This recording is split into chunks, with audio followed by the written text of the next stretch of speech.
Commissioners look forward to hearing your case today as we understand every project is important and unique. In addition, we want to make sure we address all of the docketed items individually with the attention that they need to build consensus between the applicant, public, and city staff. We also believe we can reach consensus by being brief yet heard. Because our meeting is hybrid and recorded, we have time limits for the cases that we hear, which is 5 minutes for staff presentations, 20 minutes for the applicant, plus any questions by the commissioners. And then once we move to public comment, I will call on those who have joined us in person first, followed by those joining us virtually. So we do have a timer to keep our meeting on track and expect public comments to be no longer than 2 minutes when speaking as an individual, or up to 5 minutes when representing a community association or a larger group. In all instances, please limit repetitive comments. So if you're joining us virtually, please be ready to go with your camera on and your name correctly displayed. So then as we get started, I ask staff to provide some additional ground rules and instructions as we conduct our meeting. So. Thank you, Mr. Chair. Some additional points for this hybrid meeting. For those online, there are two categories of people who are participating. We have attendees and panelists. Right now, the only panelists would be any commission members and city staff who are participating online. If you are an applicant or a citizen who is interested in a case, you're going to use the raised hand function in Zoom when the chair calls the case. And this is going to let city staff know that you wish to be promoted to a panelist position. If you're using the app for Zoom, either through a web browser, on a computer, or on a smartphone, there should be a little hand icon, and this is what you're going to click to raise your hand. When that promotion happens, you will need to accept the promotion, and then it is going to appear very temporarily that you've been disconnected from the meeting, but please don't panic. This is just Zoom changing your position from being an attendee to a panelist.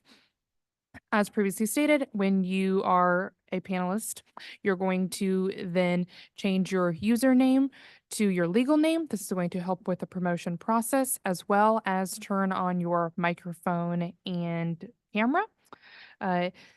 If you are joining us via a telephone, we know you can't change your username, but you can still participate, and you're going to raise your hand by hitting the number star and then the number 9 key. When it is your time to talk, please unmute yourself when it is appropriate. And this is a reminder that the chat box in Zoom is only for questions about the agenda or logistics about Zoom. That merits of the case should not be discussed in the chat box. If you are participating in person, we've got a fairly large crowd today. Please approach this microphone stand at the corner of the room when it is the appropriate time for public testimony. If you have any exhibits, a PowerPoint presentation, photos, maps, etc., please have those ready on a jump drive and then email those exhibits to your assigned planner after the meeting concludes. If you are in person, there is no need for you to also be in the Zoom meeting. Sometimes when there's multiple microphones going on, it can create some negative audio interference in the room, and we want to minimize audio disruptions as much as possible.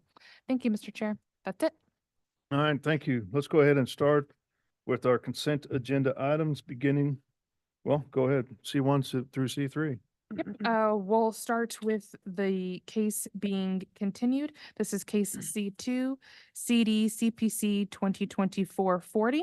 This is a request to approve a project plan in District R7.5, which is a residential zoning district on about 1 acre, generally located at the southwest corner of North Hardesty and Northeast Pine Grove Drive, to allow for the landscaping in private open space tracts. And we're requesting continuance off docket with fee on this one. The project is just on hold, so we need Okay. to continue. Any questions from the commissioners regarding docket item C2? All right, seeing none, let's go ahead and open it up for public testimony. If there's anybody out there that would like to speak regarding continuance of docket item C2, please come forward or raise your hand using the Zoom feature. Seeing none. Okay, we'll close public testimony and I'll take a motion, please. Chair Crowley moved to continue docket item C2 off docket with fee. Second. All right, I've got a motion and a second. Paulina, can you do roll call on that motion, please? Crow, Aye. Anders, Aye. Hasek. Aye. Padilla. All right, looks like the motion passes 4-0. All right, let's go ahead with the rest of the continued or the Consent consent docket. agenda items. Yes. No worries. A little rusty today. We have C1. This is CD CPC 2024-17. This is a request to approve an MPD final plan in District MPD, which is Master Plan Development, on about 2.6 acres, generally located at the southeast corner of Highway 169 and northwest of 96th Street, allowing for the creation of 56 townhomes. We also have C3, which is case number CLD Final Plat 2023-25. This is a request to approve a final plat in District O, which is office, on about 6 acres, generally on the west side of Holmes Road, approximately 700 feet southeast of 27th Street, allowing for the creation of 19 lots and 2 tracts for the purpose of detached residential homes. You have, okay, you did C4 already too? My apologies, C4. This is case CD CPC 2024-37. This is a request to approve a project plan in District R7.5, which is a residential zoning district, on about 2 acres, generally located within the Creekside Residential Development at Northeast 104th Street and North Hawthorne Avenue to allow for landscaping tracks and a pool amenity. That concludes the consent docket now. Okay. Any questions from the commissioners regarding docket items C1, C3, or C4? All right, seeing none. Let's go ahead and open it up for public testimony. If there's anybody that would like to speak regarding continuance of docket items C1, C3, or C4. Sorry, it's not continuous, for approval of docket items C1, C3, or C4, please come forward or raise your hand using the Zoom feature. Seeing none, and one quick edit for C4, that it is approval with conditions. It says without conditions on the Okay. docket, just a little clarification. All right, seeing nobody from the public wanting to speak, we'll go ahead and close public testimony then. I'll take a motion from the commission, please. Chair Crowe, I move to approve docket items C1, C3, and C4, all with conditions. Second. I've got a motion and a second for approval of those 3 consent agenda items. You take roll call, please. Crow, Aye. Anders, Aye. Hasek. Aye. Padilla. Okay, looks like the motion has been approved. All right, let's move on to our regular agenda items, beginning with those that are looking to continue to a future date. We have docket item number 3. This is new information to city staff. This is case CD ROW 2023-7, a request to approve a vacation of public right-of-way of about 162 feet, generally located on the west side of Santa Fe Street between West 11th Street and Union Avenue. This is a request for a continuance for April 16th. The applicant team is not available at this time. That is the reason for the request for continuance. We have docket item 8. This is case CD SUP 2024-6. This is a request to approve a renewal of a special use permit to allow for gasoline and fuel sales in District B3-2, which is a commercial zoning district on about 1.1 acres, generally located at East 27th Street and Prospect Avenue. This is a request for continuance due to a lack of public engagement requirement being met. We have 9.1 and 9.2. This is case CD CPC 2024-20. This is a request to approve a transit-oriented development overlay for the Prospect Quarter to create development and site design standards for the Prospect Avenue area on about 854.28 acres, generally located for properties that front Prospect Avenue from 12th Street to 77th Street, and properties that front 12th Street from Charlotte Street to Prospect Avenue, in addition to properties adjacent to Prospect Avenue along the cross streets. and those are a part of the overlay district, specifically nodes around Truman Road, 18th Street, 23rd Street, 27th Street, 31st, and Linwood Boulevard, as well as 39th Street and Martin Luther King Jr. Boulevard, 63rd Street and Meyer Boulevard, Gregory Boulevard, and 75th Street, as well as their companion case for a strategic implementation plan for the same general area. And this is a request for continuance to allow for more time for staff to coordinate with the general public. We have docket item 10. This is case CD CPC 2024-12. This is a request to approve a development plan to allow for the construction of a residential mixed-use building in District M1-5, which is an industrial zoning district, and B4-5, which is a commercial zoning district on about 1.1 acres, generally located at the northeast corner of East 16th Street and Holmes Street. This is a request for continuance for revised plans to be submitted. We also have docket item 11. This is case CD CPC 2024-19. This is a request to approve a development plan to allow for the construction of a hotel in District B3-3, which is a commercial zoning district, on about 2.4 acres, generally located at Northwest Tiffany Springs Parkway and Interstate 29. This is a request continuance without fee to May 21st. The docket says April 16th, but there needs to be additional time, May 21st. As well as docket item 12, CD CPC 2024-23.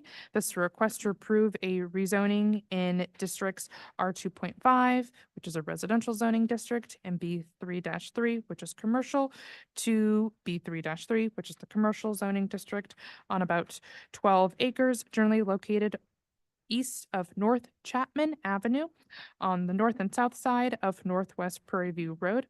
This is a continuance to April 16th. This is due to an advertising issue. And then lastly, to conclude the continuance and dismissal requests, docket item 13, case CD CPC 2023-130. This is a request to approve a development plan which serves as a preliminary plat as well in District B3-2, which is a commercial zoning district, creating 13 lots and 2 tracts, allowing for 67 residential units on about 6 acres, generally located at the northwest corner of Little Blue Road and Lee Summit Road. And this is a request for dismissal from city staff. We've previously heard this case before, and the CPC instructed the applicant to complete a couple of items, and those factors have not been satisfied yet, and also due to lack of communication with city staff is the reason for staff's recommendation. And that concludes all of the continuances and dismissals being addressed at this time. Okay, just a couple questions. Number 8, with the gas station convenience store renewal of the special use permit, is that one that falls under the moratorium? It does not, since this is a previously approved special use permit and the requesting a renewal of that previously approved special use permit, it does not factor into the moratorium. Okay, and this continued to May 7th? Correct. Okay, and then 9-1 and 9-2, those are both continued to June 4? Correct. Okay. All right, any other questions from the commission regarding continuance of these docketed items as stated?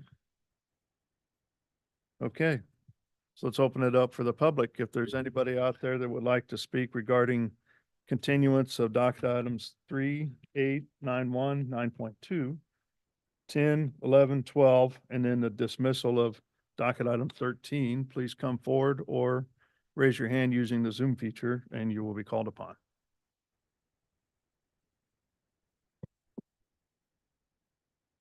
Morning, everybody. How's everybody doing? Good.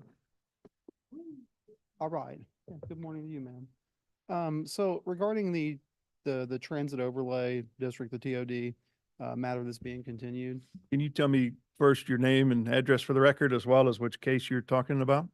Yes, my name is Matt, and my address is 7920 Northwest East Side Drive, Weatherby Lake, Missouri. Okay, Matt, what's your last name? Alexander. Okay, and which case again? I'm sorry, I didn't hear. It was the one concerning the transit overlay district. It's the, I think it's like the Oh, eighth okay. matter. I didn't get a copy of your, meeting. Okay, I'm so sorry. those would be 9-1 and 9-2. I would just like to say, thanks for continuing, but I'd like to ask for, do you guys consider, and the applicants as well, consider, a Hold on. continuance? Yeah, we're going to continue the case, so I don't want to get into the merits of the case at this I time. don't either. Okay. Go ahead. I would just like to ask that it be continued for a longer time. We need more time to gather up our thoughts as a property owners and people, and I'm here on behalf of many other business and property owners in the area. The planning commission had 2 years to work on this, and they didn't receive any public input for whatever reason. Fair? Okay. So just continuing for a few months really does, or not even that really doesn't really satisfy my and other people's, want. So should we ask for more continuance time now, or shall we come back and ask for it to be continued again? I'm not sure if Because- there's anybody here from the city to speak on this item. Maybe we do have somebody. Good morning. Morning, everyone. Gerald Williams, City Planning. I don't know if this mic is on, but yeah, so I'm not, if the question is, are we okay with extending the time beyond the 2 months? I don't know that we necessarily have an issue with that, although I think we could come back in June and ask for another continuance if we felt like we weren't in a place where this is ready to move forward at that time. So, but certainly if we wanted to go longer than that, it wouldn't impact us in any way. Okay.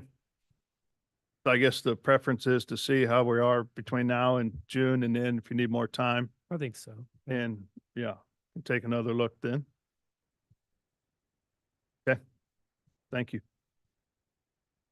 Any questions from the commission? I just had one last question. If I Sure. may. I received a notice, and I have it if you'd like to see it. You mind speaking in the microphone so everybody can hear you and the people online can hear as well? My bad. I did graduate from an electrical engineering school, and I went to recording engineering school as well, so I should know how to use the mic. Let me get it. Let me get it set up just right. Okay, so depending on what kind of mic it is, I should be in the right place now. The concerns are many there. I want to see it, move on out. And with the notice that we received, so we received a notice, and it should be put on the record. This thing was delivered on a Friday. I believe the meetings were 18th and 19th of March, which were a Tuesday and a Wednesday. We received that notice. It came to my house, I believe, on a Friday. I got it out of the mailbox Saturday morning, so it didn't give me but one business day to even prepare for these meetings. And on the back of the notice, when I flipped it over, and I'm not, I'm not an attorney, obviously, not big on legal speak, but on the back of the notice is printed that this was, this is happening now. That notice was very short. Is there like a 30-day or any other kind of, it's just a question. It doesn't really pertain to, anything significant at this time, but for my own knowledge, should we have gotten maybe 30 days notice as citizens and property owners before this occurred? Would that have been? Yeah, lawful? let staff speak to that.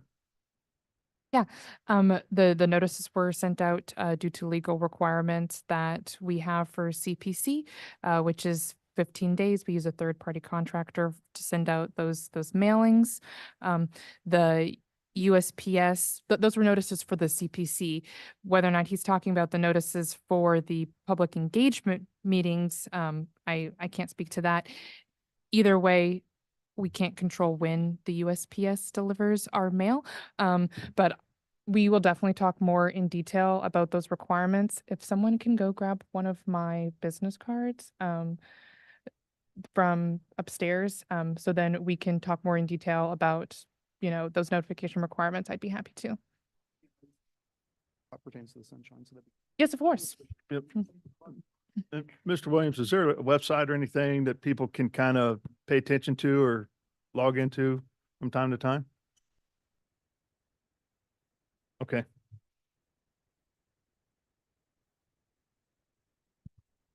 Hi, my name is Angela Ely. I work in city planning and development. I'm the project manager for Prospectus.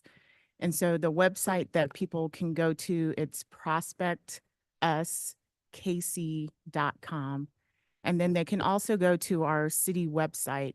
If you go to the search engine at the top and just type in prospectus, it'll take you right to all the upcoming meetings. It'll also take you to past presentations, some of the handouts that we had. It'll all be on the website. Perfect. Thank you. Okay. Anybody else out there that would like to speak from the public on the continuance of the items that we have open? No one has raised their hand on Zoom and no one else approached microphone, Mr. Chair. Okay, so we'll go ahead and close public testimony then, and I'll take a motion from the commission, please. Chair Crowley, move to continue docket items 8, 9.1, 9.2, 10, and 12 as stated in the docket, and to continue docket item 3 to April 16th. That with or without? Correct. With or without? Without. Fee. Docket item 11 without fee to May 21st, and to dismiss docket item 13. Okay, I got a motion. Second. I've got a motion and a second for continuance and or dismissal of the one case. Paulina, can you take roll call on that motion, please? Grau, Aye. Anders. Aye. Hasek. Aye. Padilla. Looks like the motion passes in. Thank you very much on that. All right, let's move to our regular scheduled items, please. We have docket item number 1. This is case CD CPC 2024-3. This is a request to approve a major amendment to a previously approved UR plan, the Union Hill UR plan, to allow for an additional principal use on about 0.12 acres, generally located at 408 East 31st Street. Genevieve Kahn is the staff planner associated with this case. And this is a reminder, if you are the applicant or part of the applicant team, to please approach the microphone now or to raise your hand on Zoom so we can admit you into the public hearing. Let's make sure we've got the applicant available. Are they online? Yes, they should be available online. Okay. Good morning. Yes, sir.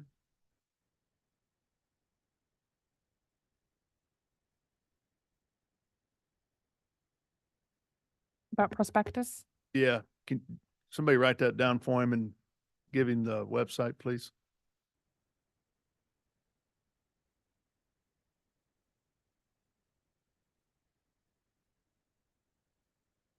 Tony has been connected online.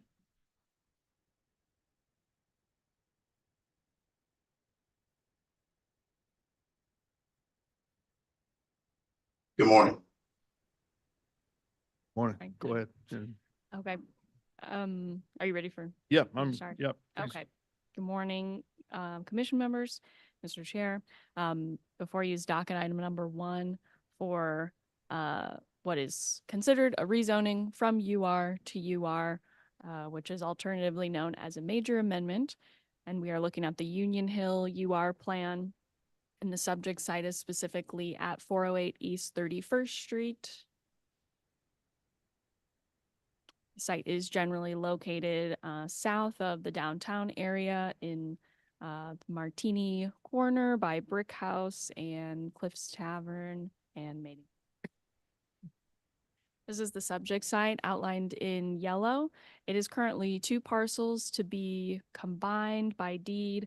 On the west portion of the site, there is an existing restaurant building, was Soul Cantina, now it's Barrio. And then on the eastern side of the site, there is a parking lot that has about 13 parking spaces. So just to show you how this amendment relates to the entire UR plan, this is the boundary of the Union Hill UR, and we have the subject site outlined in this area, and it is located in what this plan calls out for mixed-use residential and commercial. And then we have the site plan. So the existing building is on the southern portion of the site, And what is being proposed is an additional principal use and building that will be connected to this existing building. Therefore, it required a major amendment, and this proposed building will be about 3,000 square feet and allow uses that are permitted in the B2 zoning district. And then I just want to highlight some of the parking data that staff and the applicant worked through together. This site does not have enough room for parking for these two principal uses. We did find some relief in the original UR standards, so we utilize that, but they are still at a deficit of about 26 spaces, so they will be seeking a deviation to their required amount of parking spaces from the city council. Staff is supportive of this as the location is less than a half a mile about from the proposed or from the streetcar extension that's currently under construction. It's around various bus lines and protected bicycle lanes. So this is a transit oriented area, and staff does not feel that, we should be making way for additional parking here necessarily. Have a rendering of the site. So again, this front portion is the existing building with rooftop patio, and this rear portion will be the 3,000 square foot additional tenant and use. And then some elevations just showing the materials to be used, incorporating some brick and stucco in similar colors to the existing building. There will be an entrance located adjacent to that parking area. And then just some street view images. This is an older image when the patio was being constructed. And this is more what the site looks like at this point in time. So continuing the similar materials. And then this is the back where the building will be constructed. Staff recommends approval subject to conditions for this major amendment. And that concludes my presentation, and I can take any questions. Is the request of the waiver in the conditions? Question.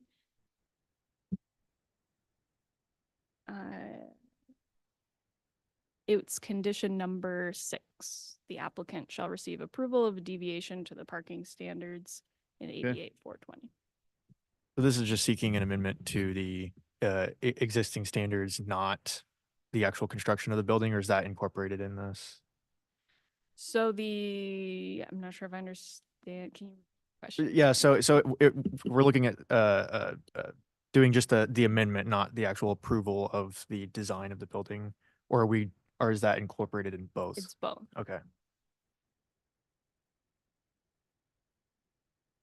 Okay, any other questions from the commission?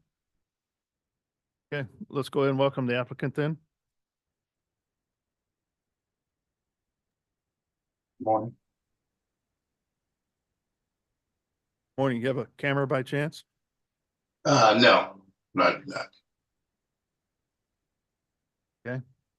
Anything else you'd like to add to the city staff presentation?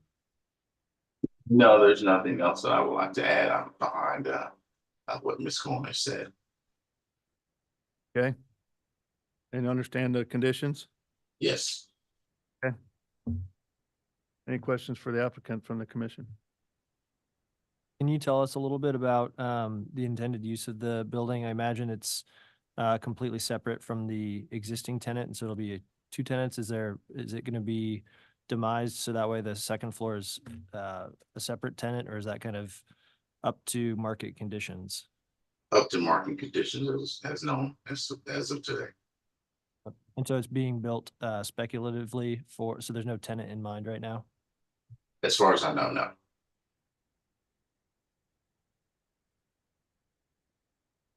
Okay, any other questions for the applicant? All right, seeing none, let's go ahead and open it up for public testimony.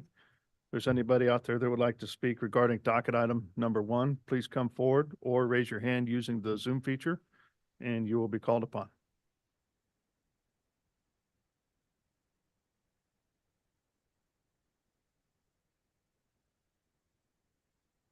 No one approaches the microphone and no one raises their hand online. Okay, we'll go ahead and close public testimony then. Anything else to add, Mr. Edwards?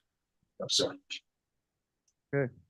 That will close testimony and speak amongst the commission. If there's nothing to discuss, I'll take a motion, please.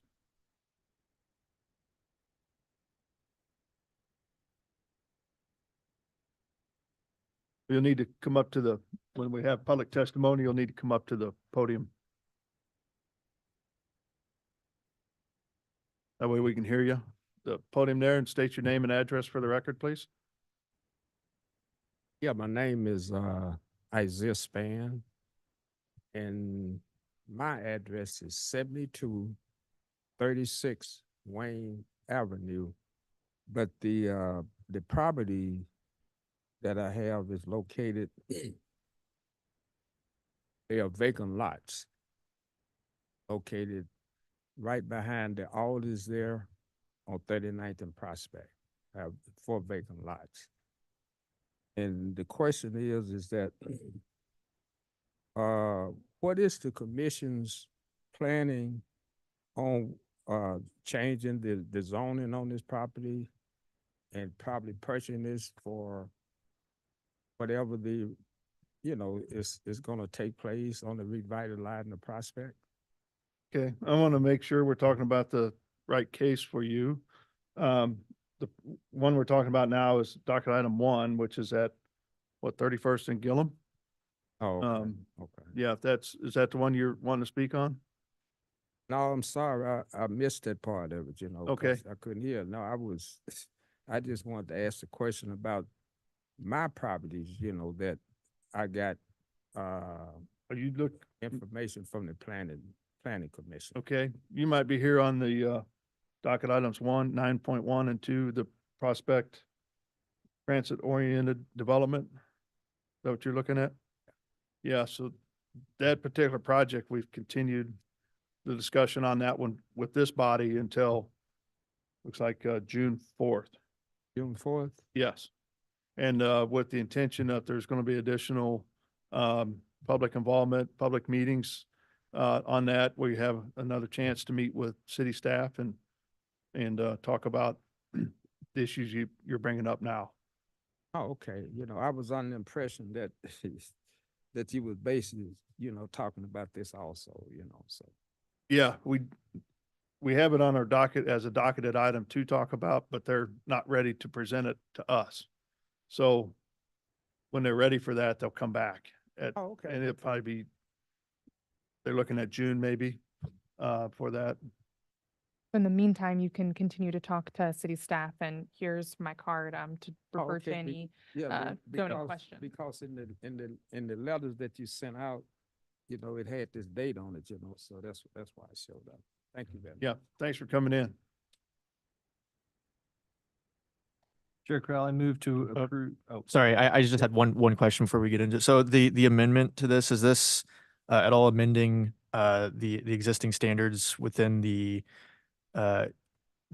UR district to the architectural design of the building? So yes, I didn't touch on that too much in the presentation. I did discuss it in the staff report. In the previously approved UR from earlier 2000s, there were design standards for architecture, setbacks, lot and building standards and everything. And this amendment will carry those forward. We essentially just translated them into the current code language, but those standards for architectural design will carry forward.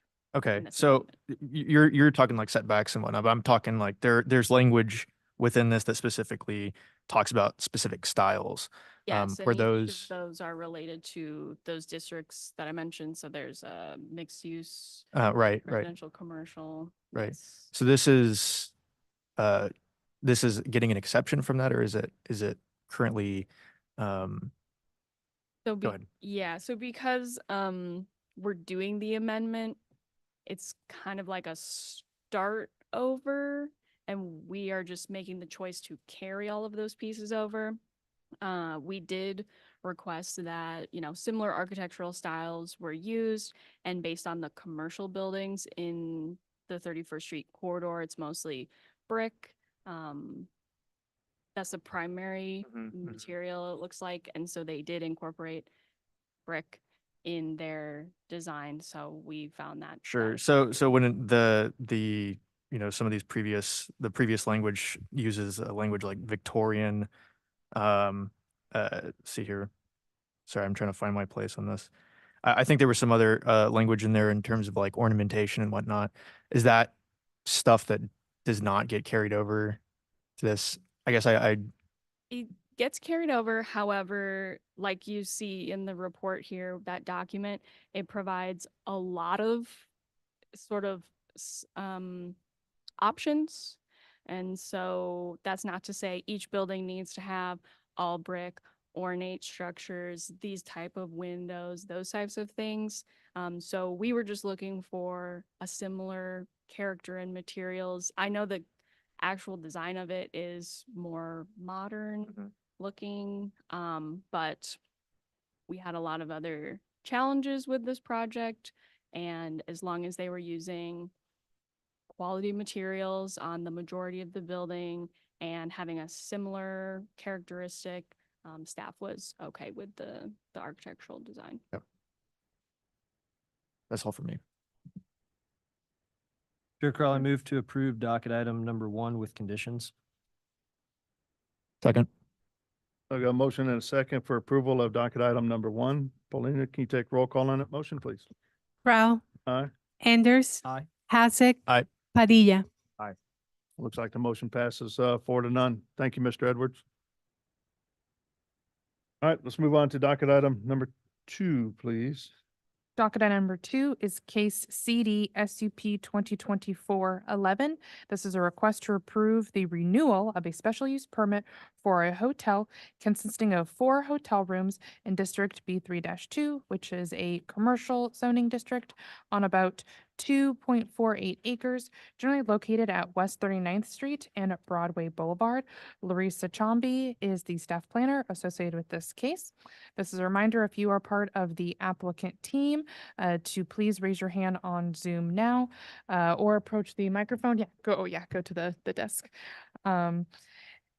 As well as any members of the general public who wishes to provide public testimony, please raise your hand now to expedite the promotion process when we get to public hearing. Thank you, Mr. Chair. All right, thank you. Good morning. Morning. I will share my screen and get. All right, this is SUP 2024-11 for 3931 Washington Street. The subject property is located in the Midtown Plaza area. Here is a look at that zoning surrounding the property. It is an existing building and has gotten permits for interior renovations. This is a map showing the major street plan amendment. It does show that Broadway Boulevard is an established boulevard.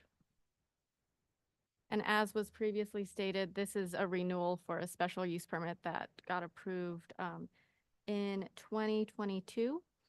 The previous use was, or the previous approval included 4 hotel rooms to be used as bridal and group suites. That use requires the special use permit along a boulevard. And so these are the previously approved plans on your screen. They include the basement, the first floor, and then looking at the second and third floor for those 4 hotel rooms. This is a building on the National Register of Historic Places, so they are not required to provide parking.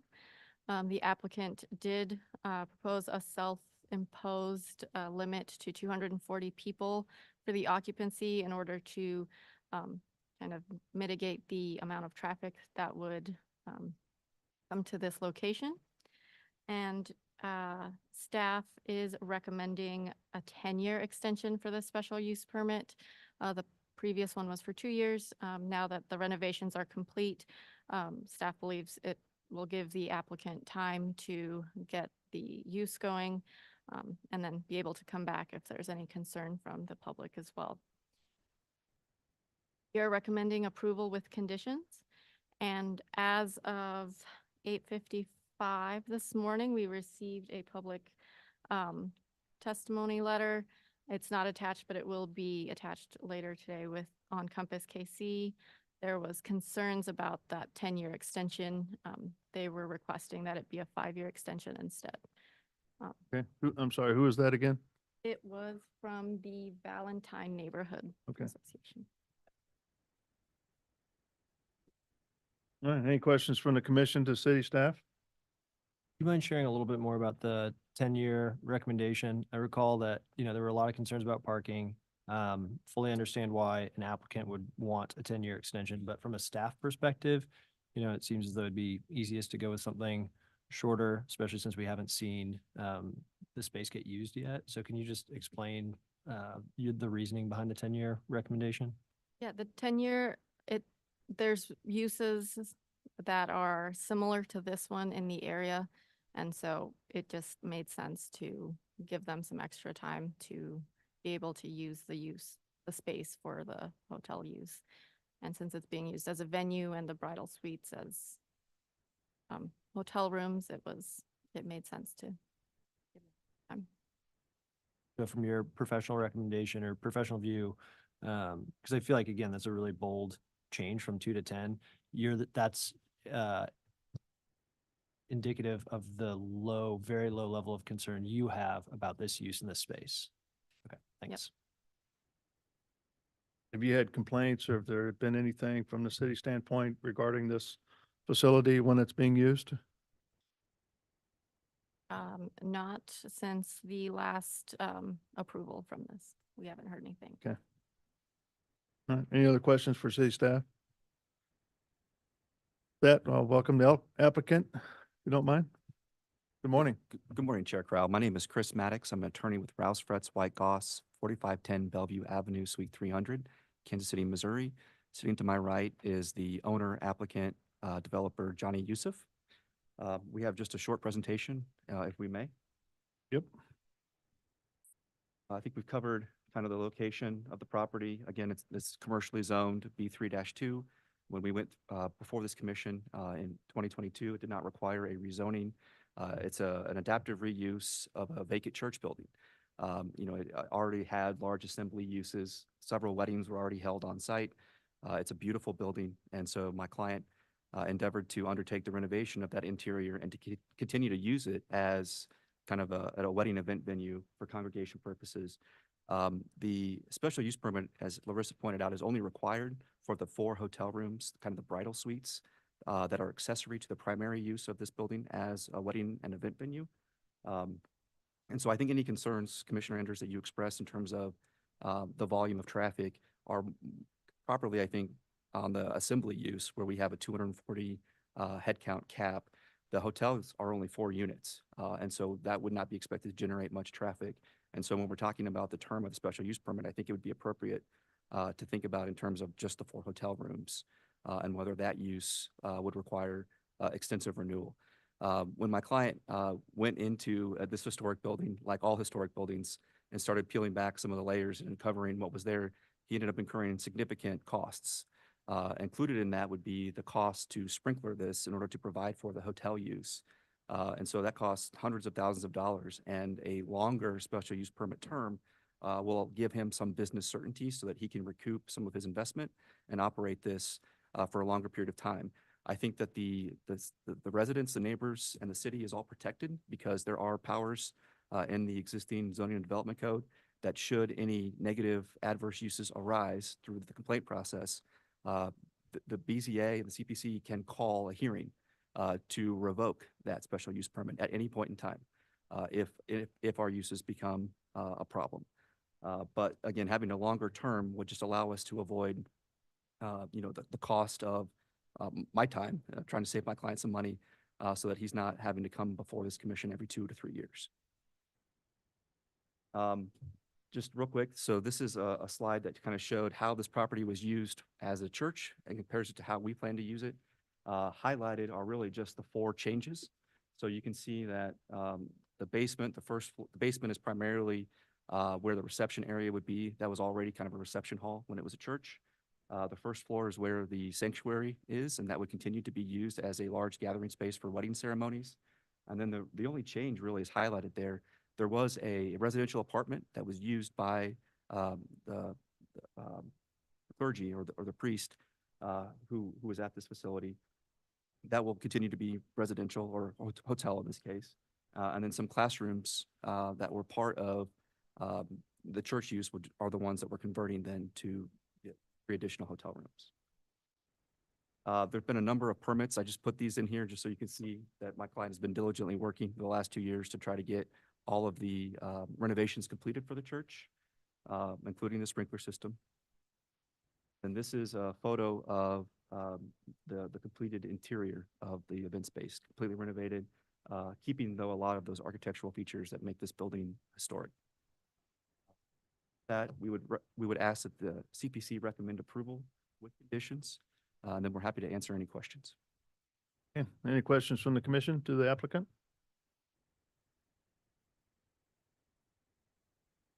Okay. So with that, let's open it up for public testimony. If there's anybody out there that would like to speak regarding docket item number 2, please come forward or raise your hand using the Zoom feature, and you will be called upon. Good morning. Morning.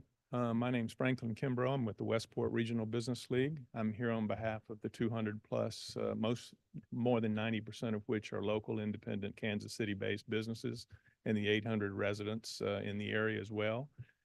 We raised serious concerns about this proposal 2 years ago when it was first brought forward. The 2-year trial basis is about to be up, but yet the business has not operated during that time. Our concerns are still very valid because of the lack of parking and the scale of the operation that will take place there. We also have concerns about the security plan as well as the lack of on-site management. We really are concerned and ask you to be concerned about the investments that have occurred in the past around this property that will be negatively impacted if our fears come to fruition.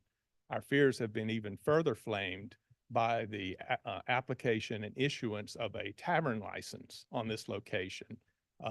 Because again, for all the same reasons, no parking, the size, security concerns, and the lack of on-site management.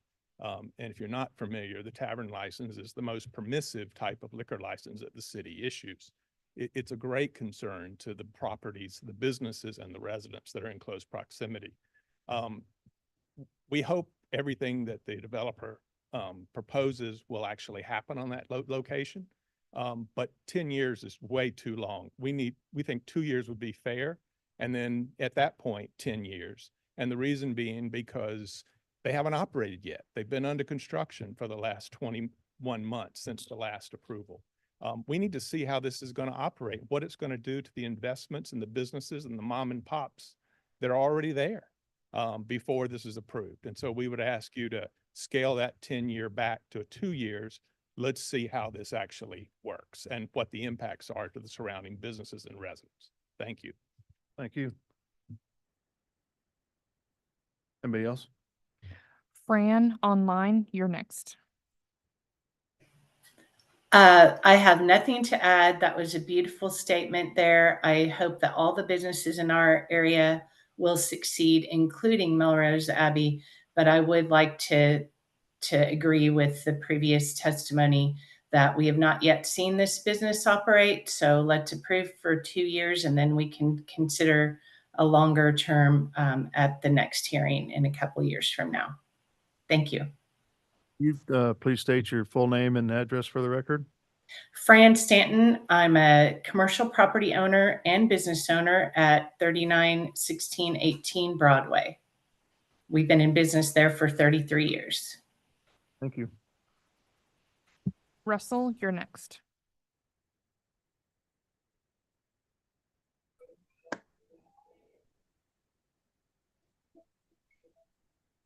All right, there we go. Yes, my name is Russell Criswell. I'm a commercial property owner and business owner at 3936 Broadway. just south of this permitted site. While the former statements are excellent and I completely agree with them, I do want to add that when that church was in operation and was renting one of those units as an apartment building, we had significant problems with both parking and dumping on our site from that residential use.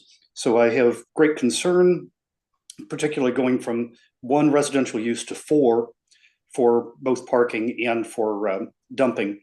So would not support a longer term for this permit. Thank you. All right, thank you.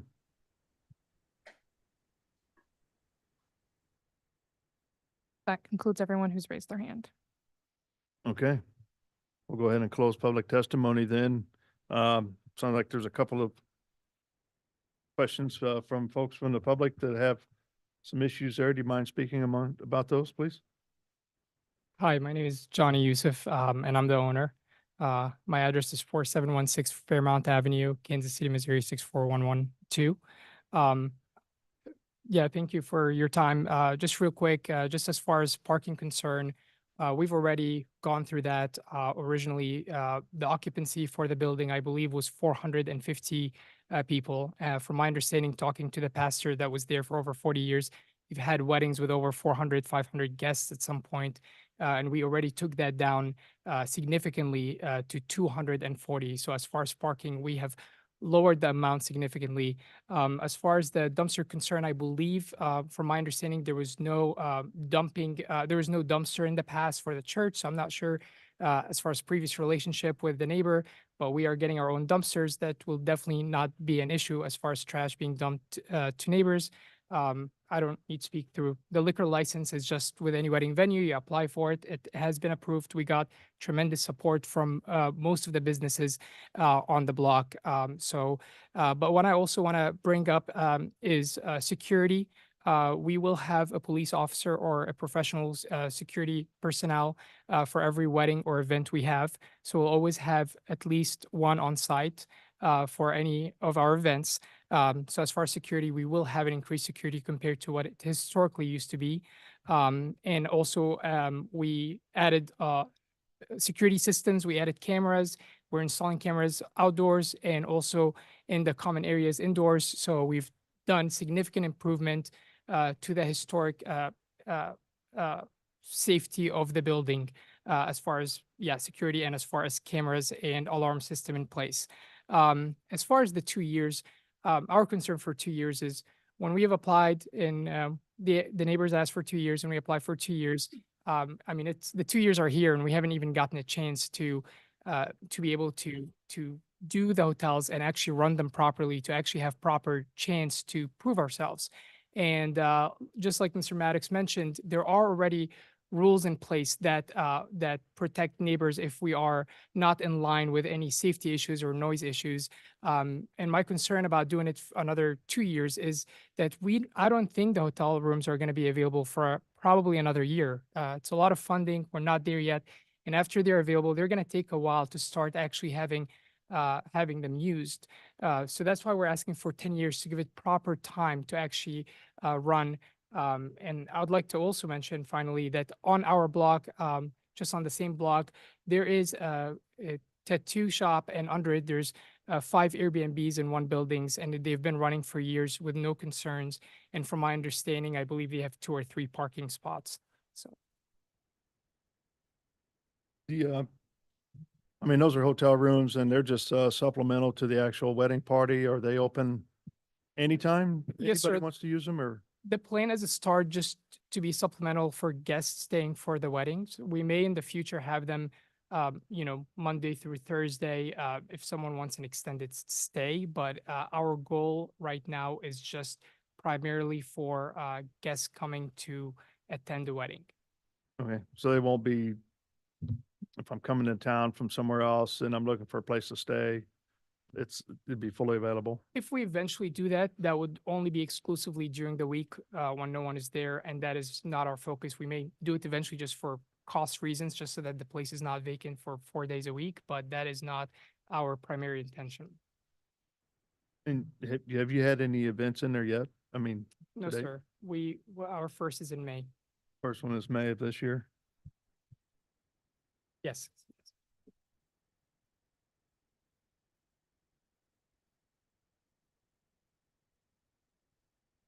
Anything else from the commission? Okay.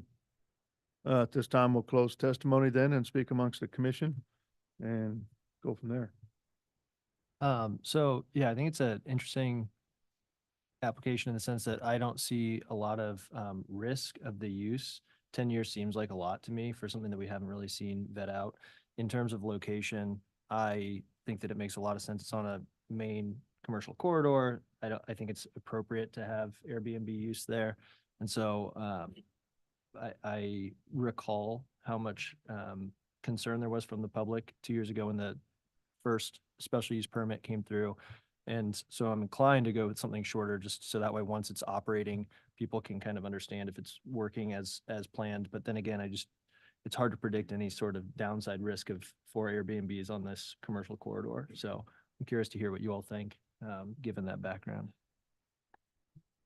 Not really any additional comments. I think for the fact that it's on a commercial corridor too, I think it's important to note that there is a max line that currently runs. I don't know what the future of that max line is after the streetcar is running through, but at least for the time being, there is a rapid transit that is currently running in front. So, but from the risk standpoint, I wouldn't mind shortening it down to a shorter length than 10 years, because 10 years is quite a long time. But yeah, I agree. I think I wouldn't want to do 2 years based on what he's saying, that they're not going to be functional for another year. So, but 10 years, it seems like a long time without seeing how it's going to operate. So I will agree to shorter term. What kind of time frame you thinking? 5. Yeah. I mean, I think fully understand that some neighbors might not like the idea of 5, realize the applicant might not like the idea of 5. It seems somewhat reasonable. I hate that you all would have to go through it again if it's working perfectly. It's a hurdle that a lot of applicants have to go through to renew their special use permits, and so I don't think it would be abnormal. Could staff comment on a use like this? Are we on a bell curve of special use permit durations? Are we like threatening being on an extreme, or is this pretty standard if we went for 5 for this type of use in this space? And since the special use permit is just for the hotel short-term rental aspect of it, 5 is a high number for that use. As the commission has discussed, it is in conjunction with the event space, which will attract a majority of the traffic and activity. But so for that use, 5 is short. If that gauges it a little bit better. Yeah, that's what I'm sitting here thinking. I mean, you got basically 4 rooms that are supplemental to the actual event space and are used to supplement the event space. 2 years is too short. It's too short for this first time around. And so I can see the 10 years, so you can get, time out of that, but also understanding just because it's a different kind of venue and what's being asked there, want to be a good neighbor to everybody around. So I can see going to 5. Don't like it, but understand. Can I ask a quick question? Sorry. Okay.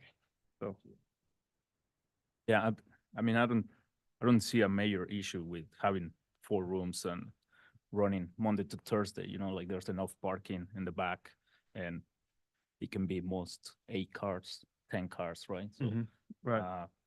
But to your point of being a good neighbor and seeing how it goes and come back in 5 years, and like you say, like if everything's going smooth, it's going to be an easy process to just renew the permit. So Yeah. And so he's saying that the rooms won't be ready for another year. So it'd be nice to have 5 years of operation with the rooms. So, Chair Crowley, move to approve. Had a question, sorry. Oh, well, Yeah, go ahead. Yeah. Sir, I'm just curious, just for my understanding, when I say on the same blog, there's, building with 4 Airbnb units. Just from my understanding, just for zoning, does that require, I know it requires renewal, but are we on the same boat? I'm just kind of trying to compare if there are indefinite Airbnbs on the block that can just renew the license. I'm just seeing what difference we have here because we're probably going to be a lot less public traffic compared to an Airbnb that's operating fully as an Airbnb. yeah, staff could probably answer that better. I feel as though what we've seen is that often a lot of special use permit Airbnbs are 2 years for the most part, from what I've seen in the last 4 years. That's kind of standard for what we approve, but if it's in a commercial area, then we don't see it anyway. And we know the zoning and development code no longer regulates short-term rentals. We're like talking about this in like multiple different forms, hotel use. Yes, there's an Airbnb aspect.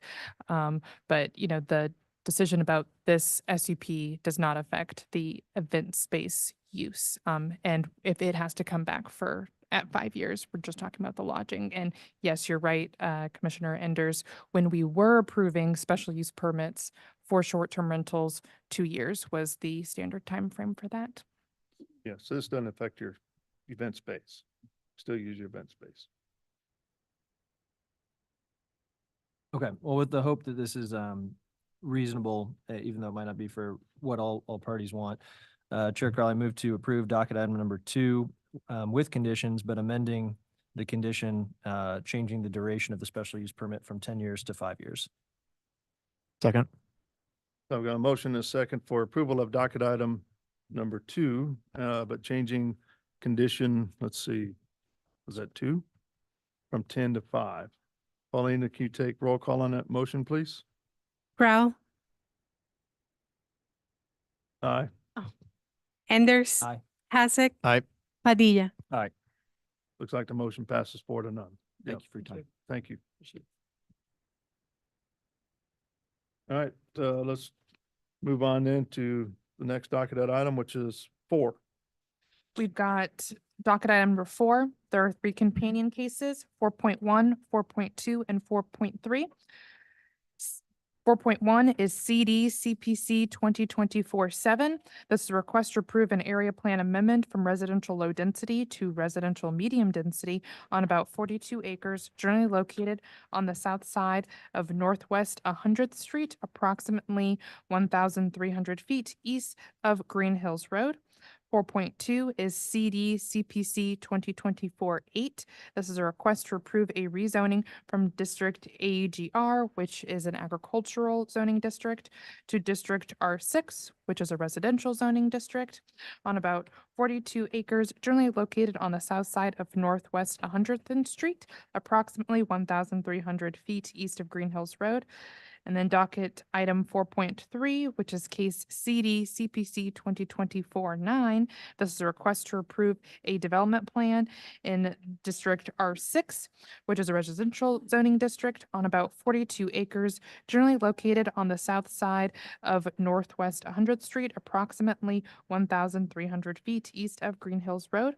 Matthew Barnes is the staff planner associated with this case.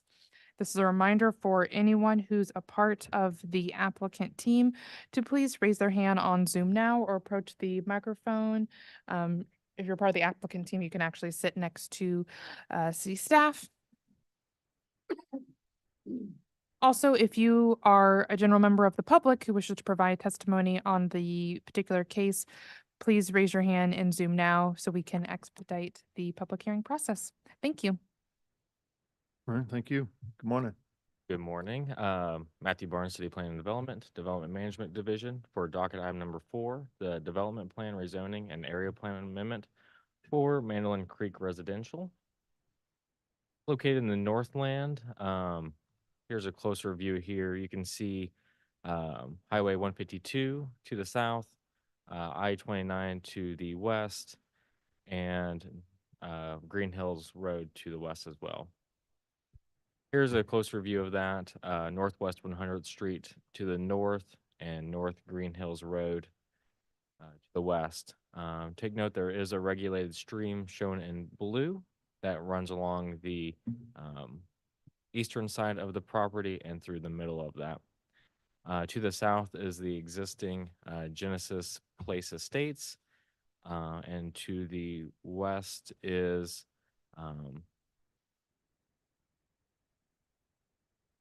Tiffany Springs MPD that was previously approved. Here's just a view of this current site looking south from 100th Street. That back tree line that you see, I'll go back, is that tree line shown in the middle there. So really from 100th Street, you can just see that top portion of the site. The applicant is requesting a rezoning to R6 open space. It's currently zoned AGR, which is an agricultural district. The R6 open space, I don't know if some of you have seen this before. It's gives a lot of developments are conventional. This is an open space development, which gives certain leeway and some of the lot and building standards for a more preservation of open space. This aligns with the residential medium density in the KCIA area plan. So they are also proposing a area plan amendment to from residential low density to medium density.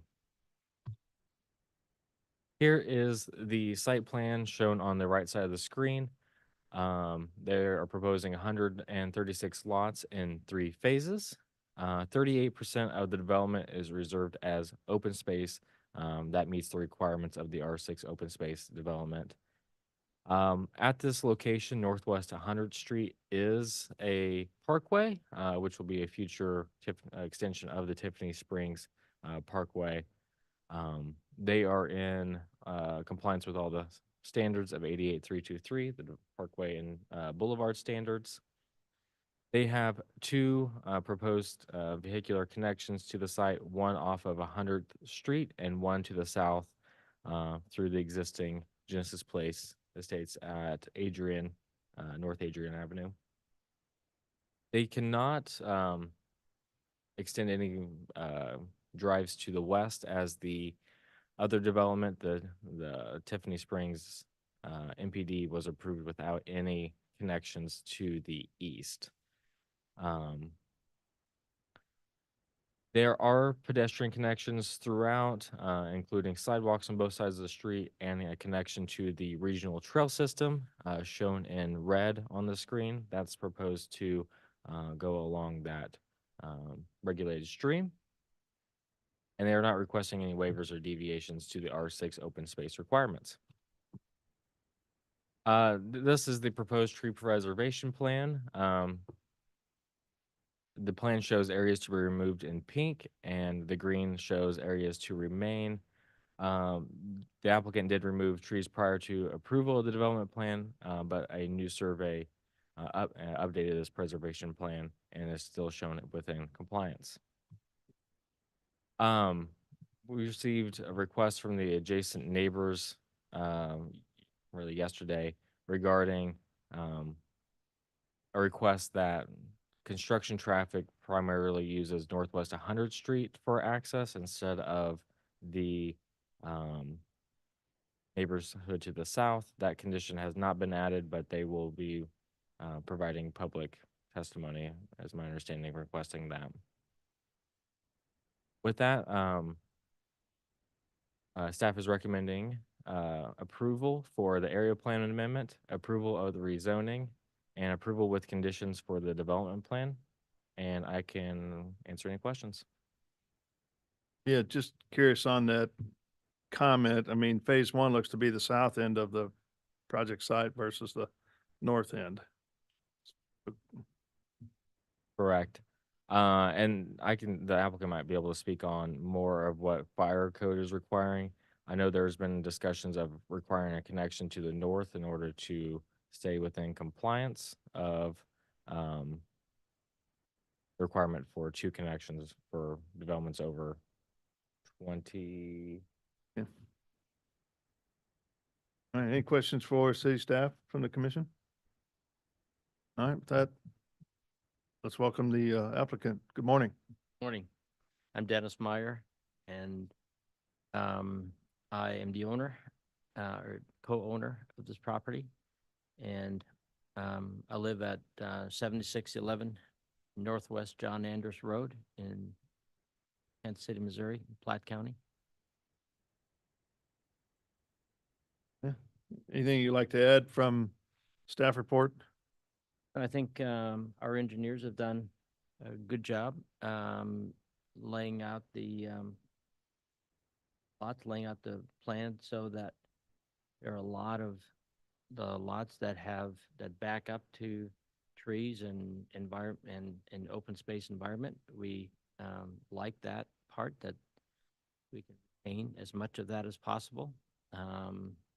It seems to fit with all the other developments around it in terms of single family housing. So yeah, we're glad to be able to part of the bringing more housing to the. Can you speak to the construction phasing and how that will be done? I don't know that had one in the south or the one in the north for any other reason, except it just kind of planning process. We didn't think starting in the north would be better than starting in the south, but I think that could be discussed if we needed to.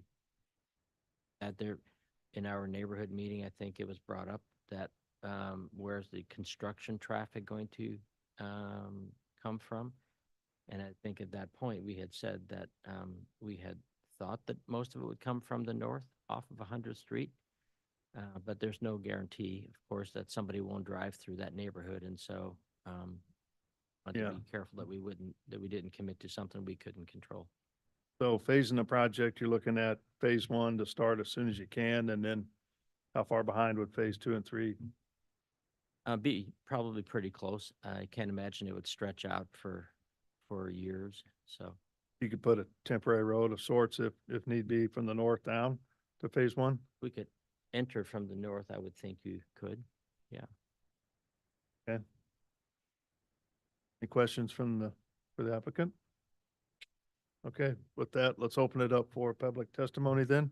If there's anybody out there that would like to speak regarding docket items 4.1, 4.2, or 4.3, please come forward or raise your hand using the Zoom feature and you will be called upon. William, online?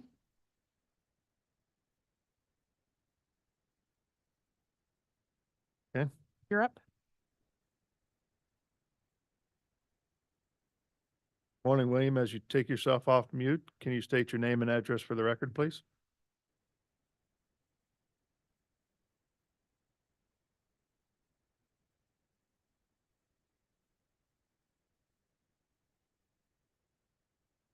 William, you're muted if you're seeking to provide public testimony. I apologize. I'm sorry. My name is William Cramblett. I live at 3942 Northwest 97th Street. My property is bordered to the west by Northwest Adrian Place, which is listed as one of the entrances to this development. I am on the board of directors of the Genesis Homes, but I am speaking only as an owner. I have nothing to do with the board itself in my comments. We are very concerned with heavy construction traffic coming through our streets. The streets Adrian Avenue, Adrian Place, and Northwest 97th Street are designed and built as residential single-family construction, not through traffic type streets. To get a large semi, concrete truck, dump truck, whatever, you would have to have 3 90-degree turns to get to the development. There are cars parked along the streets at all times. We are on a cul-de-sac on 97th Street, which just recently had a termination of the Second Creek Trail. We have significant number of walkers. We have young children living on 97th Street, which play in the street. Maybe that's wrong, but do play in the street, ride bicycles, walk along. They walk to the bus stop. And the heavy construction traffic that would be going through our neighborhood is not only an inconvenience, but we feel a very large safety concern. This development, which I understand is just like all other developments, this development being proposed will have absolutely no benefit to the owners and residents of Genesis Place Estates, especially the ones who live on the north side of 97th Street. And in reality, will probably reduce the value of our homes because of heavy traffic now with construction, and later with the 136 different homes trying to exit through our development. If Kansas City does proceed with building the Tiffany Springs Parkway, that will shut that road down for a considerable amount of time, as it's not just a resurface, but a complete reconstruction, and will further increase traffic through our development. In my personal thing, with my street being the entrance, I expect that as they do, I will have a lot of extra vehicles parking along those streets, further congesting traffic. And that I don't think is being fair to the residents of Genesis Place for only the benefit of the Mandolin Creek development. If you think about it, in the future, if they do drive through us and then have people coming out, if you were going to sell your home to somebody, would they look at your home and say, oh, I really think this is a nice residential area and all of this extra traffic really makes this worth a lot? I'm sorry, it doesn't. It's, absolutely will devalue my home as well as all those along North 97th Street. And plus, with this development along the border between Genesis Estates and Mandolin Creek, there is a significant amount of old growth, large trees in their backyards. As they do their regrading and proposed leveling of the ground, plus building new sites, they will damage the root system of those trees, and those owners will now have large trees in their backyard that are potentially going to die, which will be their problem, not anything to do with Mandolin Creek. They will say, that's your tree, not ours. My hope would be that the commission would not approve this request until such time as Kansas City builds Tiffany Springs Parkway, so that they can be a good exit and entrance into the development. And if the commission decides to approve this rezoning, that they do so with a requirement that all construction traffic be directed from Northwest 100th Street south into the development, and that the entrance from Adrian Place be limited to only small vehicles, trucks, with no parking for construction people Thank there. you, Mr. Cranblit. We appreciate your time. Thank you. Anybody else? There's a individual with the phone number ending in 8885. Let's raise their hand. You can speak now. They lowered their hand. They were there, but They no. were there, but now they're gone. Okay. All right, anybody else? That's it for public testimony. Okay, so we're gonna go ahead and close public testimony. Is there somebody from Public Works available on the line? In regards to the traffic, Is Mr. Bonasetto available? no, he's not online. Is anybody else from Public Works? There are some individuals from water. No, Public Works. Just because about the streets is what I'm curious Right. about. No. Okay. All right, with that, Now that we closed public testimony, obviously you heard a lot about the existing neighborhood to the south and the concern with the tearing up of the streets with the heavy truck traffic and that, and just making sure, you know, how can we combat that or something does get torn up? I mean, I guess all I can say is the times that I've been over there in the existing neighborhood, which is not completed yet, there's a lot of construction traffic in the neighborhood now. So if you're going to try to control that, plus that walkway, that residential walkway that goes on to that cul-de-sac, there's going to be traffic from outside that neighborhood to try to take advantage of that walking course. I think it's hard to try to control this truck can go through and this truck can't, and it's there now in the neighborhood. If you drive through the neighborhood now, it's still not finished, and so there's a lot of construction vehicles going on. Okay. Anna, once the Public Works has taken over review and installation of streets and that kind of thing, correct? Correct. That starts when? Oh, for in regards to the previously assigned LDD with our department, May 1st. May 1st?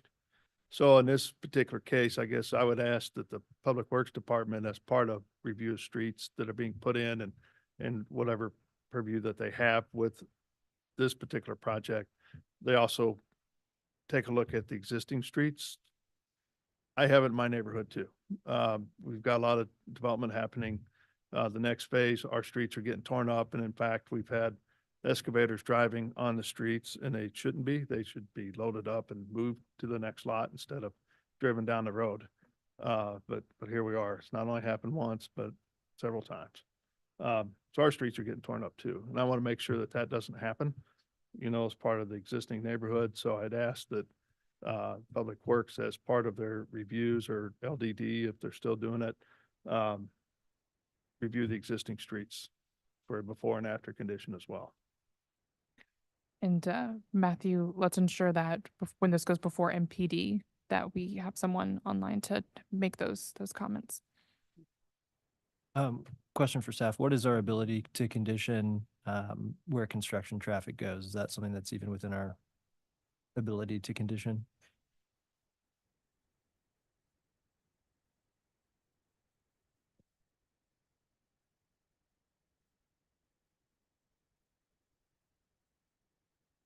Anything else? Okay. And sorry, and I'm getting some messages that there is someone with a phone number who wants to try again to provide public testimony. It's up Okay. to the commission's discretion. Yeah, they were on before and I guess I got hung up. So let's hear what they have to say. Okay. If you are a member on the phone, Yes, can you hear me? Yes. Okay, my name is Jennifer Crump. I live at 3525 Northwest 100th Street. I just wanted to comment. I know they would prefer that the traffic came in off of the construction traffic came in and out of 100th Street, but 100th Street has not been improved in years. And most of the street is not even 2 car widths wide, all the way from Green Hills to Platte Purchase. And it's constantly crumbling at the edges. There's no curb. So my concern there is we travel on it. The people who live on 100th Street travel on it, and lots of traffic goes already to the park, Platte Purchase Park, which is closer to the Platte Purchase to the east. However, there's always large potholes on the street, or it's crumbling at the edges, and I'm sure that heavy machinery and traffic would continue to deteriorate the old roadway. And it just seems to me that it's consistent that most of that development in that area is traveling from the south to the north. And that would be inconsistent with most of the development if you had it come in from the north. I don't know exactly what that looks like when you're putting streets in, starting from the north to the south on a street that's so deteriorated as 100th Street already is. And that's all I wanted to comment on. Okay, thank you.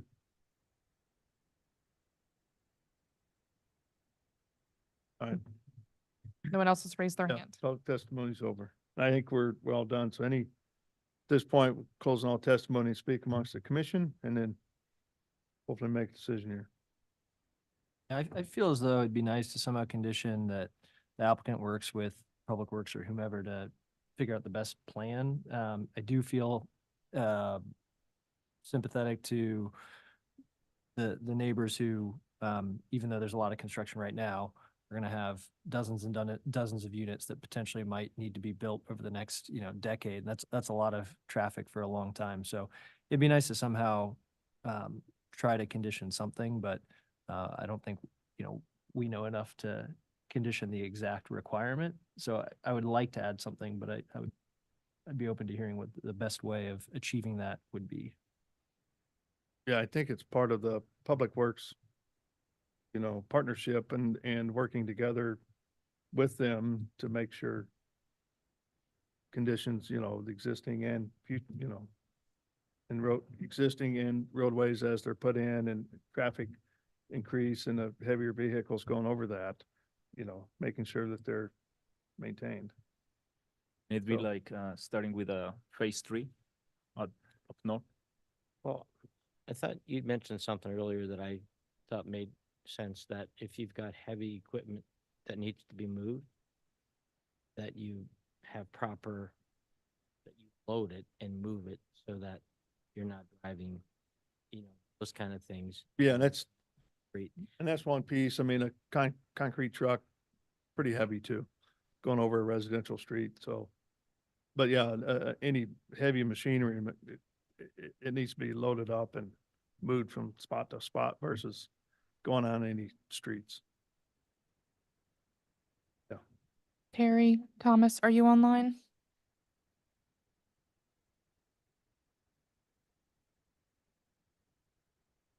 One second. We'll see if Terry has some more insight.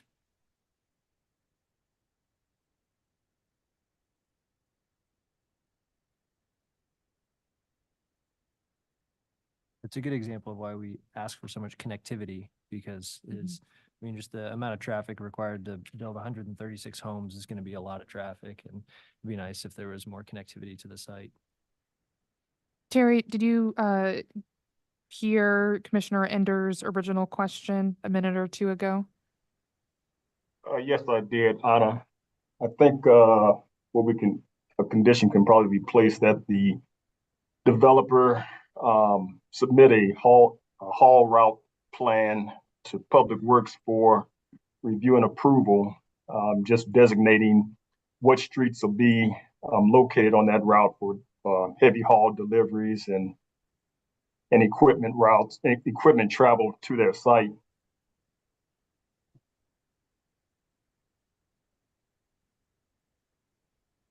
Is that a standard requirement or is that? How does It's that not work? standard, but I think it's appropriate for this case. I think, to ensure that, streets that are used for heavy haul route are adequate to sustain the loads for whatever trucks are using the streets and whatever, materials are being delivered. Did you get that, Matt?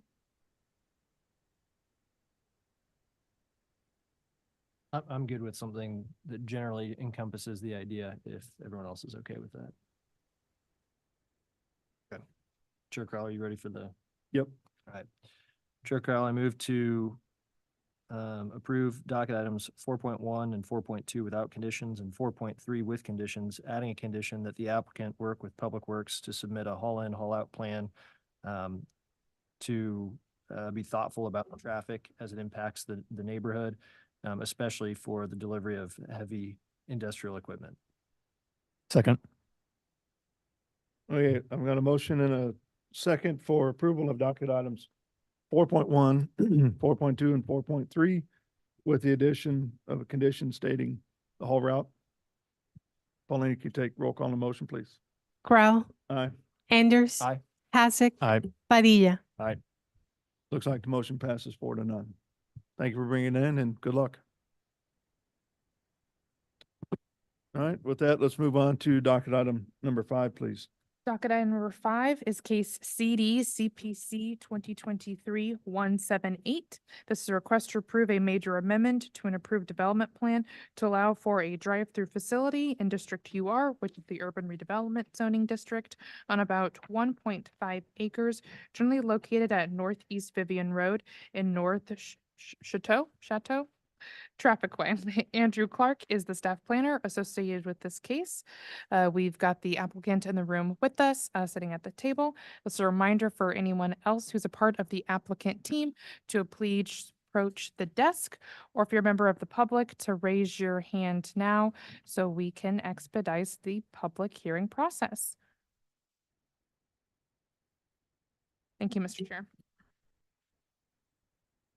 All right, good morning. Good morning. Chairman Crowell and fellow commissioners. I'm Andrew Clark with City Planning and Development. For you today will be docket number 5 momentarily.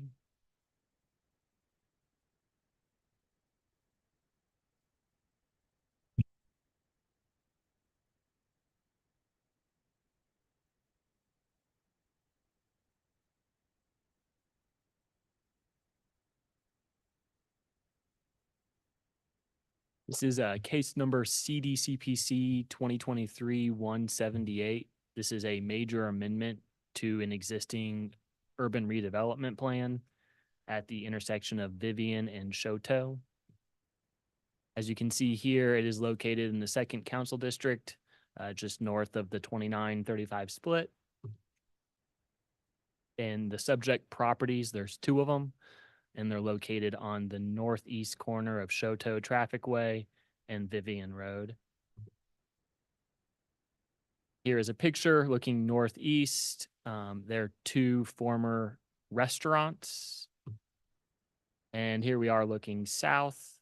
There used to be a Wendy's on the south. And then here is the previously approved plan that included these properties, approved back in 2008.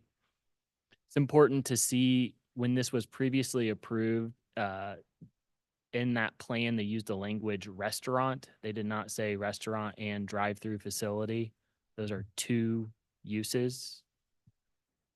So that is a very important factor in this case. In 2008, North Choteau, it was before we had the Boulevard and Parkway standards, and these businesses were operating. Now, in 2011, the Chapter 88 zoning code took effect. And as you can see, there are 5 standards within the drive-through section of the code. If your drive-through facility is within 150 feet and adjacent to a parkway or a boulevard. In yellow, the applicant is complying with all of the requirements. Number 3, the applicant will need a deviation to allow for drive-through functions in the front and or street side yard. That was not in the staff report, so that will be a added condition at the end. And I just wanted to highlight in the major street plan, Choteau Trafficway is considered a boulevard from Antioch down to I-35. When the plan was approved in 2008, and for several years after 2008, there were 2 restaurants with drive-through facilities active on the site, but they have not been used for more than 12 months. Therefore, these structures lost their non-conforming status. The code today requires, as I mentioned earlier, that if you're within adjacent to and within 150 feet of a boulevard, that port cochere is required. The applicant is showing where the port cochere would be located on each one of these structures. And staff's recommendation is approval with conditions, including the addition of a deviation to 88-340-02-B-3, which would allow them to have the drive-through functions in the street side and front yard. That concludes my presentation. Okay, where'd you say Choteau's Parkway? The Boulevard Boulevard from? from Antioch, so on the north end of Antioch of the old mall, Mm-hmm. because Antioch runs to the northwest, and then it goes Right. all the way down to the on-ramp by Target to the south. Okay. Yeah, parcel viewer is just showing it as a parkway or park control south of 35. Inconsistent. Thought it was 100% accurate. Okay. Any questions for city staff? Okay. Good morning. Morning. My name is Sean Duke with Snyder Associates. Got offices at 201 Northwest 72nd Street in Gladstone, Missouri. I'm here with the applicant on behalf of the project here. These are two existing drive-through restaurants that have been there longer than this plan had been in place. The owner is just trying to reuse these existing structures. They're good structures. There's no reason just to tear them down and rebuild them. So unfortunately, when the plan was done, it wasn't clearly stated as drive-through restaurants, which I can tell you from my time back doing those days, we didn't always differentiate between drive-through and restaurant. It was a restaurant, and that usually worked fine for those uses. So, but now here we are with this point, it's been vacant for 12 months, but now we're trying to comply with the code. We're in agreement with the conditions. It's in the staff report. We're fine with that. We'll, working together, we just want to provide something to revitalize this corner and help kind of, generate some activity in the neighborhood. We met with the neighbors. They've all were pretty generally, excited to see that we're doing something. That was kind of the biggest concern, was that they want to see something there to get, they've had problems with homeless and vandalism and other issues on this corner, and they'd like to kind of just see it cleaned up and kind of remedied, so we have something in there. They'd love to see something brand new, but that doesn't work out. To have something brand new, the cost of it is just too much to generate a new building. You don't see that as much anymore. So trying to have something else is what we're working on. Able to share what might go in there? We've had some interest from different things. I don't have anything certain, but we've kind of been looking at a Mexican restaurant was one of them, but we don't have anything, concrete. I can share for certainty that Okay, in the just meeting. curious. Mhm. Yeah. All right. Any questions for the applicant from the commission? Okay.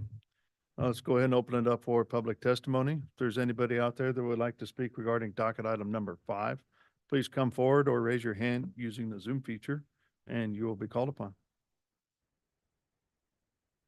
Seeing none. All right, we'll go ahead and close public testimony then. Anything else to add on this? Nope. Okay. Oh. With that, we'll close testimony and have a discussion, or I'll take a motion, please. Chair Crowley, move to approve docket item number 5 with conditions, adding a condition for a deviation to 88-340-02-B-3 that will allow for stacking in the front and side of the building. Second. I've got a motion and a second for approval of docket item number 5 with the addition of the condition stated. Paulina, can you take roll call on the motion, please? Crow, Aye. Anders, Aye. Hasek, Aye. Padilla. Aye. All right, looks like the motion passes. Thank you for bringing it in. Thank you. All right. Moving right along to docket item number 6, please. We have docket item 6. This is case CD SUP 2024-10. This is a request to approve a special use permit for the expansion of a vehicular use area for an elementary school in District R7.5, which is a residential zoning district, on about 14.6 acres, generally located at Northwest 87th Terrace in North Platte Purchase Drive. Larissa Chambi is the staff planner associated with this case. If you are part of the applicant team, please raise your hand now or approach the desk in the council chambers room. They're all online. This is also a reminder for any members of the general public who wish to provide public testimony online. Please raise your hand now so we can get your name down for the public hearing portion. So we have Braden and David with the applicant team. They are connected, Mr. Chair. Yes, and Dole is connected as well. Right, good morning again. This is for 1951 Northwest 87th Terrace. It is a special use permit for the expansion of a vehicular use area for the Pathfinder Elementary School. The property is located in the Line Creek Valley area. And here is the location of the school. This is the Pathfinder one just to the south. And then that blue highlighted area is the area where the parking lot expansion will go. And then here's a closer view of what you'll see in the site plan with all those parking stalls just northeast of the school. They are proposing 38 new stalls and will require a minor subdivision to be approved prior to any permits. As you can see, this red line is the current property line or line for the detention tract. And they'll need to revise that to that blue line. Parking lots cannot go across property lines and cannot be in detention tracts, so that needs to be updated prior to permitting. The applicant did provide landscaping in compliance with the code, and they worked with staff to bring up the entire school up to compliance regarding their short-term bicycle parking. So they are fully in compliance with landscaping, lighting, and bicycle parking as well. There are approval criteria for the special use permit. Criteria A is complies with all applicable standards of the Zoning and Development Code. The applicant has ensured that the special use permit will comply with all of the applicable standards. And criteria D, if it's compatible with the character of the surrounding area. The parking lot will be used for the school, so it will have similar hours of operation, lighting, noise, and traffic generation as the rest of the school. Here is a direct view from Northwest 87th Terrace, and you can see there's cars parked there already. The expansion is right here on this hill. And then here's the view from the access point looking at the subject site. And again, the parking lot will be behind these parked vehicles. And then just a view from further north on Northwest 87th Terrace.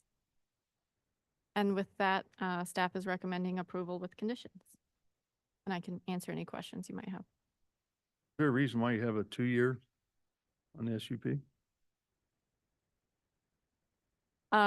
The applicant did come in for a meeting to discuss future improvements to the rest of the school properties. And so this 2-year would give them time to figure that out, to add to their plans or just see how it works for the school as well. And it's not as, the grading will take a while, but once it's in use, it'll be. Okay, I guess I was thinking that if they had a major expansion or something, they still have to come in anyways for their amendment to the SUP. So I'm just curious why we even have a date on there. It just ensures that they come back and that those property lines are cleaned up and that the parking lot is built to our standards. Okay. All right, any questions from the commission to city staff? Okay, is the applicant available? Yes, Braden Taylor here with MKEC Engineering, 11827 West 112th Street, Overland Park, Kansas. I think Larissa did a good job explaining the project. I just wanted to add in a few more things here. While it's only a small parking lot improvement there and adding some spaces to give the school a little more flexibility for just kind of overall day-to-day and events.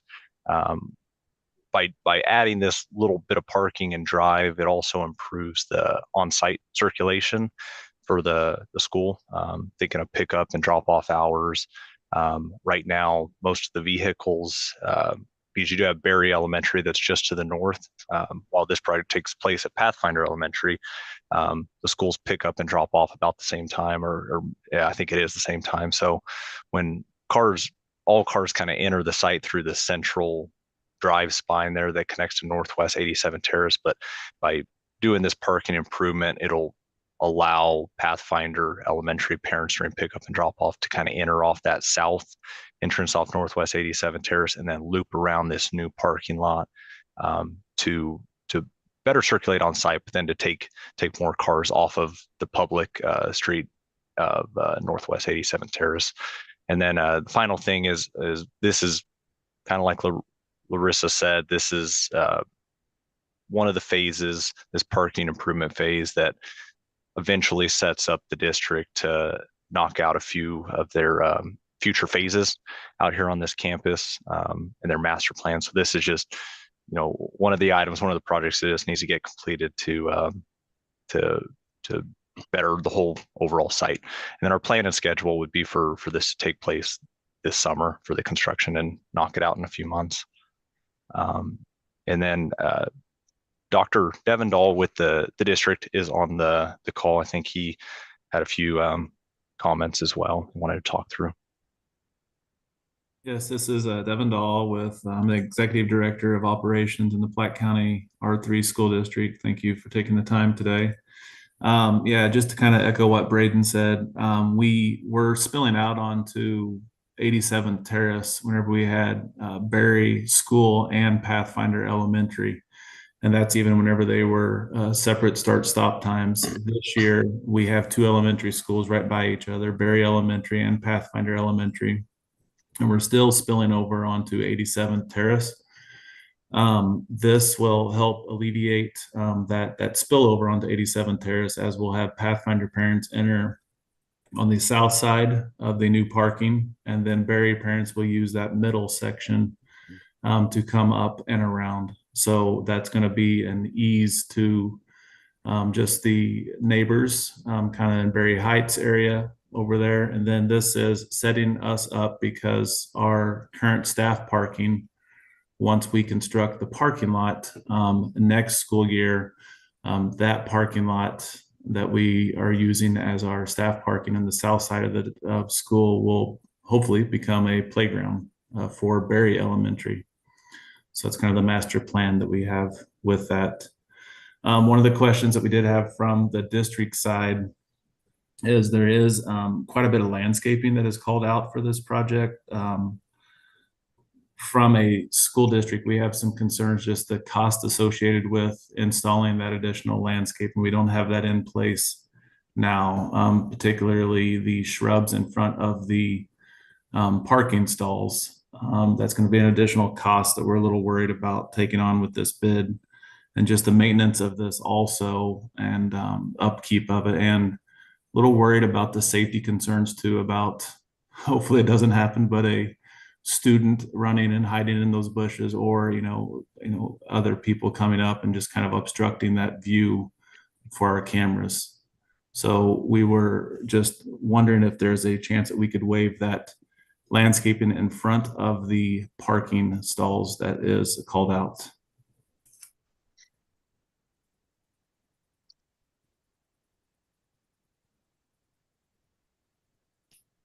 Any thoughts from the staff on that? So the landscaping plans that were provided and are in the packet are compliant with code. Staff was concerned about the lack of landscaping on the originally provided plans. There are options of an administrative adjustment and or a variance to that standard. Staff isn't supportive of either of those uses. The variance runs with the land, of course, and then the administrative adjustment would require just a lesson or less of the landscaping. However, what is provided is providing the appropriate buffer for the parking area. So that's why staff is happy with what was provided on the plans. Okay, how tall are those? Yep. It's a mix of maple, dogwood, and juniper. This is David Kontag. I can answer the question. David Kontag, DLR Group, landscape architect and master plan. We're the master plan firm for the project for the district. And address 7290 West 133rd Street, Overland Park, Kansas, 66213. And we do have primarily a gray owl juniper that will get about, will meet the requirements, 3 foot, 3.5 foot. So it would screen the buffers of the, or bumpers of the cars. And then we've mixed in a dwarf a dogwood, which is Arctic Fire, which has a really good fall color and also winter look as well.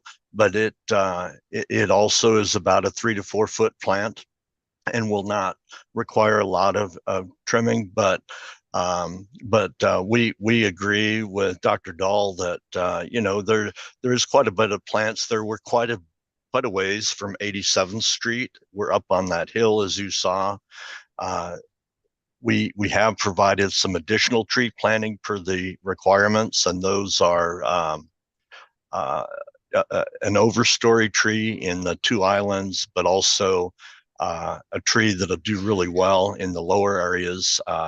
It's a Shawnee Brave bull cypress, and that will also provide screening of the parking lot from the lower areas of the pond and help uptake a lot of water from the detention area. So we would have some screening from those trees as well, and agree with the district if there'd be a way to waive the requirements for the plants, that would be helpful for the district.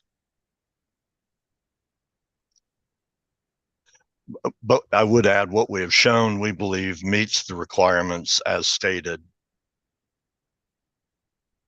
Is that kind of northeastern edge of this parking lot? Is that going to be part of your BMP for this project, so that the water will sheet flow towards the detention, or how do you anticipate that? Yeah, I think it would be great to, I don't know who's sharing screen, if we could pull up the grading plan, or the landscape plan also has the contours. But yeah, the idea is that the water will flow off of the parking lot, be picked up in storm structures that will be piped down to the bottom of the detention pond. And any flow from the north driveway also there's a drainage structure at the north that brings the water down. You can see the 4 trees I was referencing that will grow and help screen as well. But you can see the pipes, they're grayed out a little bit at the south east corner where the drive bends. I believe we still have the pipe in the middle of the project that will be maintained.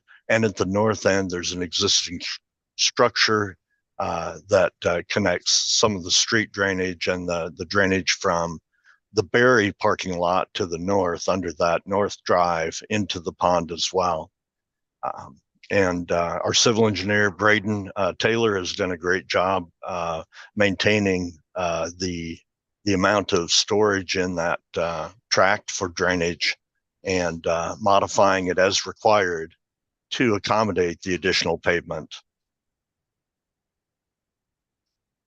That was a long about answer to your question, but yeah, I was just wondering if there's a way to incorporate that first few feet where the stormwater runs off of the new parking as your BMP.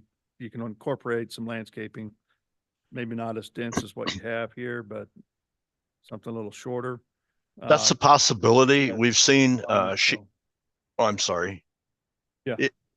We're picking up the water as it currently is picked up in a curb and in a structure system. Because we have a steep slope there, we did not show a sheet flow condition off the edge of the parking lot. Our opinion with the civil engineer, with Braden, was that could cause some undue erosion, unraveling of the pavement and the asphalt. So we're actually picking up all the water and bringing it down to the bottom into the pond, again, from a maintenance standpoint. So that is a full height 6-inch curb along that north edge of the drive.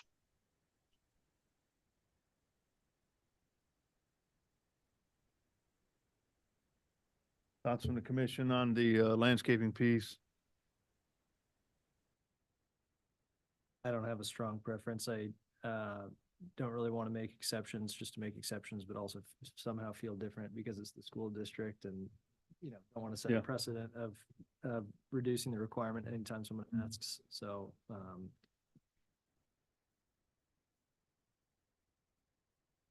I think there's probably an opportunity made for staff and the applicant to work on that together, come up with a better idea or something, a compromise. Okay. We're done public involvement yet? Okay. So at this, let's go ahead and open it up for public involvement. If there's anybody out there that would like to speak regarding docket item number 6, please come forward or raise your hand using the Zoom feature and you will be called upon. Seeing none. Okay, so we'll go ahead and close public testimony then. Yeah, I think again, going back to the landscape, it's probably something that you guys can work with staff to come up with a compromise on that. I think it makes sense. And this is just, yeah, so that need to be done before BZA. Correct. is there a specific condition that you referenced? Not really, because it's just the normal, so. Add a condition about the alternative compliance plan. Chair Crowley moved to approve docket item number 6 with conditions, adding a condition, asking the applicant to work with staff to work with staff for a potential alternative landscape plan that suits, you know, staff requirements is the wrong word, but fulfills the staff's desires for a landscaping plan. Second. Okay, I've got a motion and a second for approval of docket item number 6, and then adding a condition on there for compromise on landscaping. Paulina, can you take roll call on the motion, please? Crow, Aye. Anders, Aye. Hasek, Aye. Padilla. Aye. Looks like the motion passes in 4-0. Thank you very much for bringing it in, and I guess we'll see you back in a couple of years. Thank you very much. Yep. Thank you. I need to take like a 5-minute break. Yeah, great. Boy, and I'm sorry. I know you guys been here a long time, but I won't be able to make it.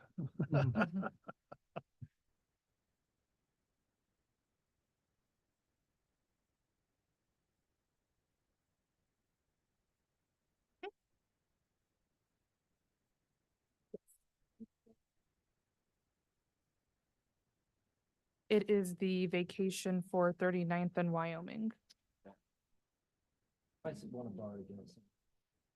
Oh, are these both for? Docket item 12.